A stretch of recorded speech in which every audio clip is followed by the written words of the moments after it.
Being interesting is crucial for maintaining healthy relationships. It makes people want to talk to you, it makes you exciting to interact with, and it drastically increases how attractive you are to members of the opposite sex. So how exactly do we become more interesting? Well, let's start off by looking at what makes people uninteresting. There are two types of people in this category. First, you have what I like to call the plain Janes. These are people who want to fit in, which is a perfectly fine thing to do, but they often take it too far. They often only talk and do things that are considered to be socially acceptable, things that won't make anyone think twice about them. Their jokes are the same, they like to hang out in the same places, they watch the same shows as everyone else. The reason they don't seem interesting is because they are non-polarizing. Something that is polarizing will cause others to form an opinion about you. For example, if I openly said that I think Mexican food sucks, there's going to be people who agree with me, and there's also going to be people who disagree with me. The reason extremely angry comments exist on certain YouTube channels that also seem to have extremely loyal fans is because their content is polarizing. Plain Janes try their best to avoid polarizing statements and actions, and because of this, they fail to trigger any sort of emotion in the people they interact with. Without being polarizing, it is impossible to become interesting. So how do we become more polarizing? Well, the best way to do so is to expose yourself to a wider variety of things. Read more books, travel and meet people from around the world, watch movies and shows that aren't mainstream, and listening to lectures about subjects you don't necessarily agree with. By exposing yourself to new ideas and the viewpoints of other people, you will start to form a combination of opinions and tastes that are unique to you. This will naturally make you more polarizing. The second group of people who are not interesting are what I like to call the creeps. Creeps are polarizing. They say polarizing things, they have polarizing hobbies, they like to do polarizing things that set them apart from others. However, they like to hide their intentions. When you do polarizing things, people around you will often inquire about the action. For example, just the other day, I forgot to lock my bathroom door and a friend of mine walked in while I was using the toilet. He quickly apologized,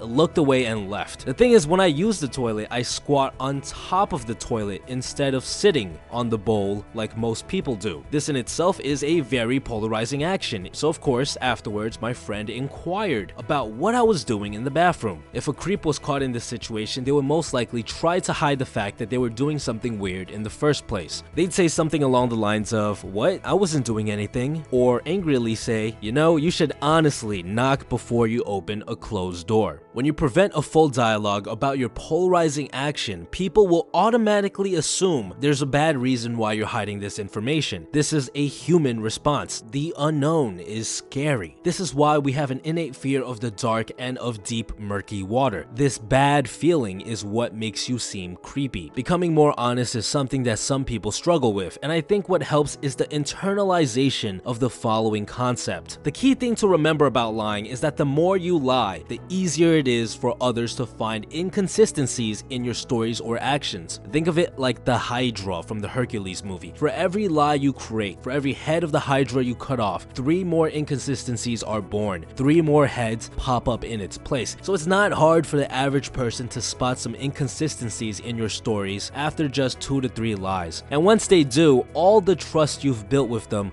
will go out the window. You immediately get categorized as someone they can't trust, a potential enemy. You have to understand, it's better to be polarizing and have others disagree with you than to be considered to be someone who can't be trusted. No one wants to associate themselves with someone who might stab them in the back. Alright, so to summarize, what makes people uninteresting? Plain Janes are non-polarizing but are honest about their actions, mainly because they do the same thing as everyone else and have nothing to hide. Creeps, on the other hand, are polarizing but they hide their intention. So here's the secret to becoming more interesting. You have to be polarizing and honest about your actions at the same time. When you are polarizing and honest, you will say odd things that grabs people's attention. And the fact that you're confident enough in yourself to stand behind your odd views creates a sense of mystery. People will wonder why you do these things and have certain beliefs, and also wonder about what other things you do. Let's go back to the example of my toilet habit. So my friend asked, what were you doing in the bathroom? And I responded by saying, oh, I always squat on top of the toilet. I responded honestly to my friend who just encountered a very polarizing situation, and because of this, a sense of mystery and interest is created. His natural response is, of course,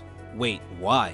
Take a second and note how you feel about this situation as well. Chances are you also feel a bit interested in why I do this. Why does Improvement Pill squat on top of toilets? That's interest being cultivated right in front of you with polarization and honesty. For those of you that are wondering why I squat on top of the toilet, it's actually because you guys are not using the toilet properly. See, our ancestors have been using a squatting stance to pass their stools for millions of years. Our bodies are actually designed to pass waste in this form. Sitting on the toilet actually creates a sort of choke point, making it much harder to get the deed done. So when you squat on top of the toilet, you don't have to strain yourself at all. Many hospitals actually use this form for some of their patients so that they can use the bathroom more effectively. And that's that. Becoming more interesting is something any of us can do. All you have to do is work on becoming more polarizing and practice being as honest as possible about your opinions and actions. This will naturally make you more interesting, which will improve just about all of your interactions. Speaking of how to be interesting, this episode was brought to you with the help of the guys at Brilliant.org. Brilliant is a polarizing and honest site where you can learn math, science, logic, and other interesting subjects. What's great about them is that they do not teach by merely stating facts or formulas and making you memorize things. Instead, they employ a teaching style that makes learning fun. You're given intriguing questions that test your knowledge and fill in your gaps and misconceptions. When you come across a gap in your knowledge, they provide you with the correct answer as well as an explanation as to why. My favorite course right now is the joy of problem solving. I'm a big believer that anyone who hopes to run a successful business one day needs to have the ability to solve problems, because as anyone who runs a business knows, obstacles are plenty and you need to have an impeccable problem solving ability to make it. If you want to become more polarizing and learn interesting things, go to brilliant.org/improvement pill to sign up for free. The first 200 people who click on the link in the description box below will get 20% off their yearly plan. So act fast, guys.